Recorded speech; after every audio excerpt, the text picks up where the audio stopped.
Cerita ini akan kami bagi menjadi 4 bagian, simak ceritanya sampai akhir. Bagian 1. Malam itu hujan turun deras di kota Bandung. Udara dingin menusuk kulit, membuat siapapun ingin segera berlindung di balik selimut hangat. Namun bagi sekelompok pemuda yang nekat, malam ini justru menjadi awal dari sebuah pengalaman mengerikan yang akan mereka kenang seumur hidup. Dika, Rani, Bayu, dan Siska adalah sahabat sejak SMA. Setelah bertahun-tahun terpisah karena kuliah dan pekerjaan, mereka akhirnya bisa berkumpul kembali di Bandung. Bayu, yang dikenal sebagai penggila cerita horor, tiba-tiba mengusulkan ide gila. Gimana kalau kita uji nyali di rumah Kentang? Katanya dengan mata berbinar. Rumah Kentang adalah rumah tua yang terkenal angker di Bandung. Konon, rumah itu pernah menjadi tempat tinggal sebuah keluarga yang mengalami kejadian tragis. Salah satu cerita yang beredar adalah tentang seorang anak kecil yang jatuh ke dalam kuali besar berisi kentang mendidih. Sejak saat itu, aroma kentang rebus sering tercium dari dalam rumah kosong itu, terutama saat malam Jumat. Kalian gila, tempat itu dilarang didatangi. Protes Rani, yang sejak dulu selalu takut dengan hal-hal berbau mistis. Namun Dika dan Siska mendukung Bayu. Mereka menganggap cerita-cerita itu hanya mitos yang dibesar-besarkan. Setelah bujukan panjang, akhirnya Rani pun menyerah. Malam itu, mereka berangkat menuju rumah Kentang. Letaknya berada di kawasan tua di Bandung, agak jauh dari pusat kota. Jalanan sepi, hanya ada deretan rumah-rumah tua yang sebagian besar sudah tak berpenghuni. Saat mobil mereka berhenti di depan rumah itu, jantung Rani mulai berdegup kencang. Rumah itu besar, dengan arsitektur khas kolonial Belanda. Jendela-jendelanya tinggi dan besar, namun tertutup rapat. Halaman depannya dipenuhi rumput liar, seakan tidak ada yang mengurusnya selama bertahun-tahun. Seriusan, kita masuk? Tanya Rani dengan suara bergetar. Udah sampai sini, masa enggak? Jawab Bayu sambil turun dari mobil. Mereka melangkah mendekati pagar besi yang berkarat. Saat Bayu mendorong pintu pagar, suara berdecit nyaring terdengar, menggema di udara yang sunyi. Begitu mereka masuk ke halaman, tiba-tiba aroma aneh menyergap hidung mereka. Aroma kentang rebus. Siska menelan ludah. Mungkin ada yang lagi masak di rumah sebelah? Gumamnya, berusaha mencari penjelasan logis. Namun rumah-rumah di sekitar tampak kosong dan gelap. Tidak ada tanda-tanda kehidupan. Dika, yang selalu berani, berjalan lebih dulu menuju pintu depan. Dengan sedikit usaha, dia berhasil membuka pintu kayu besar itu. Engselnya sudah tua dan berkarat, membuat suara berderit yang mengerikan saat terbuka. Udara di dalam rumah terasa lebih dingin dibandingkan di luar. Langit-langit tinggi dan ruangan luas memberi kesan megah namun suram. Debu tebal menutupi lantai dan perabotan tua yang masih tertata di dalamnya.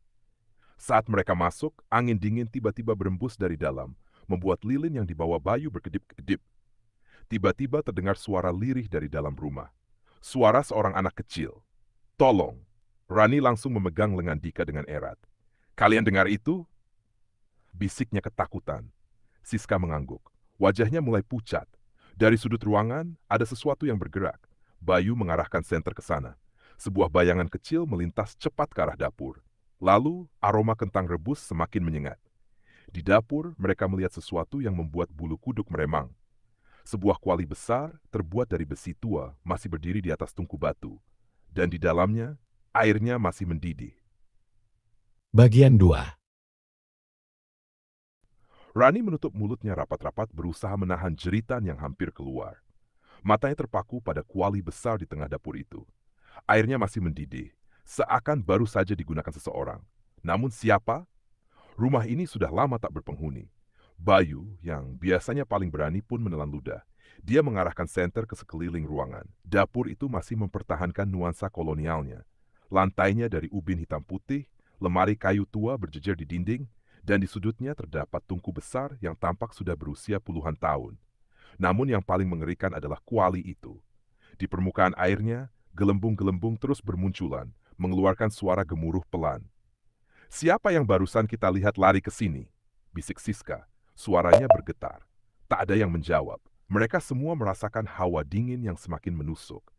Dika, yang sejak tadi menahan rasa penasaran, maju selangkah mendekati kuali. Saat ia hendak melihat isi di dalamnya lebih dekat, sesuatu dari dalam air mendidih itu muncul ke permukaan. Sebuah tangan kecil yang pucat dengan jari-jari kurus dan keriput. Siska menjerit, langsung mundur sambil menabrak kursi kayu di belakangnya. Kursi itu jatuh dengan suara keras, membuat suasana semakin mencekam. Lalu terdengar suara isakan kecil. Suara seorang anak. Ibu, panas. Ibu, tolong.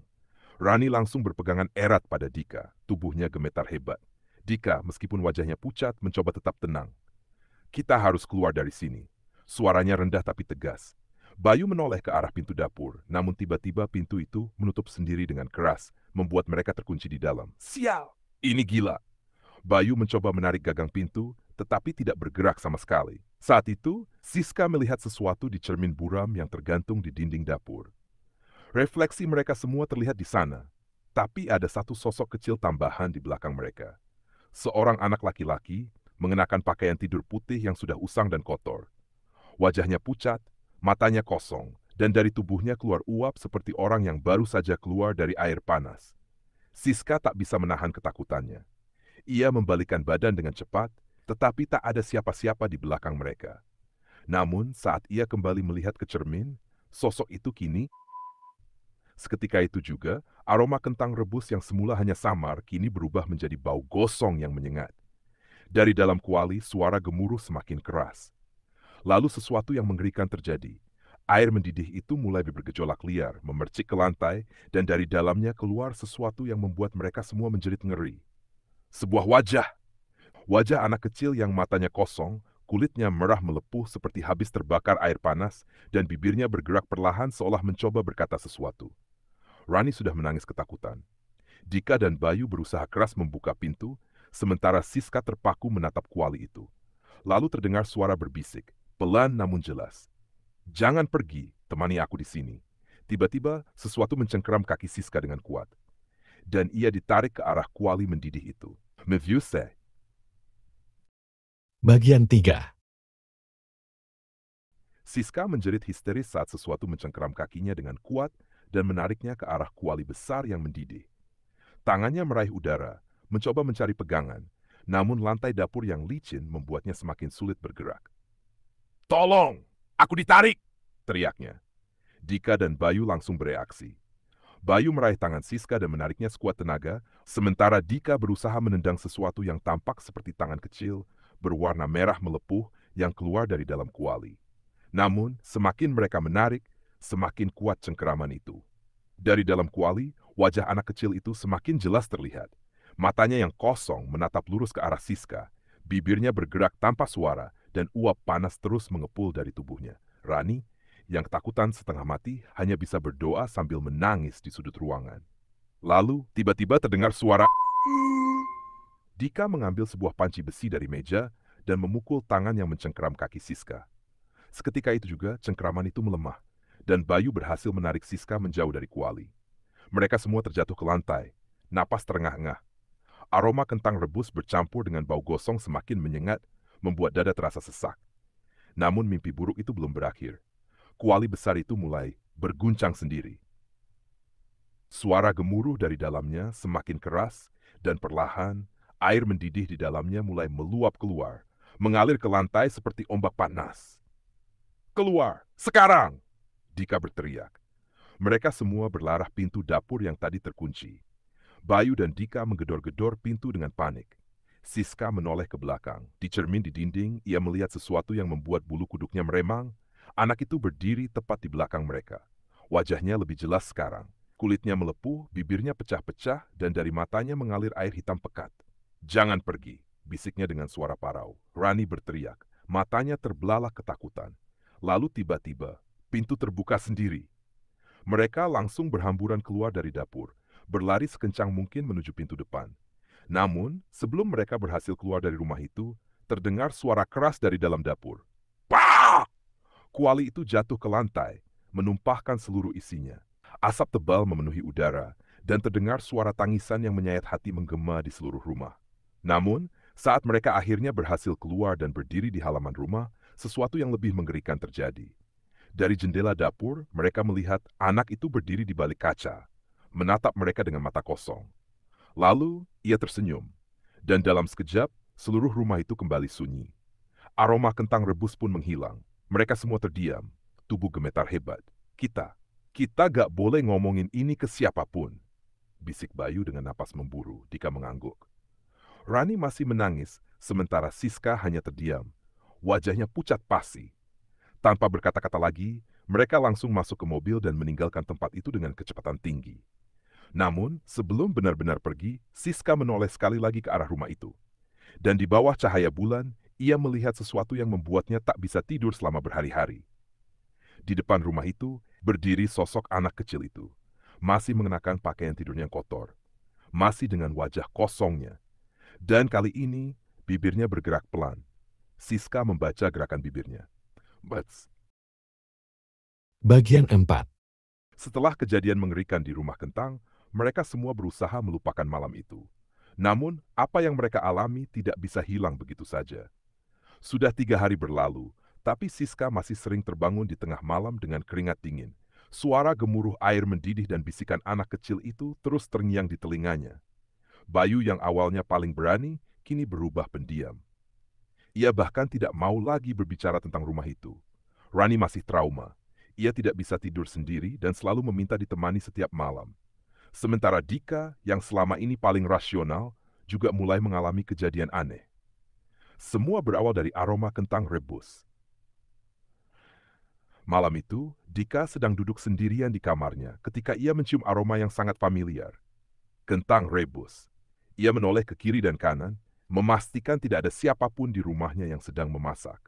Tapi semakin ia menghirup udara, semakin kuat aroma itu. Dada Dika terasa sesak. Jantungnya mulai berdebar kencang. Ia mencoba mengabaikannya, tapi tiba-tiba, tolong, suara lirih itu terdengar jelas di kamarnya. Dika tersentak. Ia menoleh ke belakang, namun tak ada siapa-siapa. Tiba-tiba lampu kamarnya berkedip-kedip, lalu mati total. Hanya ada gelap. Dan di dalam gelap, Dika bisa merasakan kehadiran seseorang. Kenapa kalian pergi? Suaranya lebih dekat kali ini. Dika meraih ponselnya menggunakan cahaya layar untuk melihat sekitar. Dan saat ia mengarahkan ponsel ke cermin di kamarnya, sosok itu ada di sana. Anak kecil itu berdiri di belakangnya. Mata Dika melebar, tubuhnya membeku. Lalu anak itu tersenyum. Dan dalam sekejap, ponselnya mati. Dalam kegelapan total, Dika mendengar sesuatu bergerak mendekatinya. Langkah kaki kecil. Dika mencoba menjerit, tapi tak ada suara yang keluar. Tubuhnya terasa lumpuh. Sampai tiba-tiba ponselnya menyala kembali. Layar memperlihatkan satu pesan masuk. Pesan itu dari nomor yang tidak dikenal. Dika menelan ludah dan membuka pesannya. Pesan itu hanya berisi 3 kata. Aku sudah dekat. Akhir yang tak selesai. Keesokan harinya, Siska, Bayu, dan Rani mencoba menghubungi Dika, tapi tidak ada jawaban. Mereka datang ke rumahnya, tapi pintu rumah itu terkunci dari dalam. Setelah berulang kali memanggil namanya, akhirnya Bayu mendobrak pintu. Namun saat mereka masuk ke kamar Dika, ruangan itu kosong. Tidak ada tanda-tanda Dika di sana. Yang tersisa hanyalah aroma kentang rebus yang memenuhi seluruh ruangan. Dan di cermin kamarnya tertulis dengan uap buram, "Aku sudah di sini."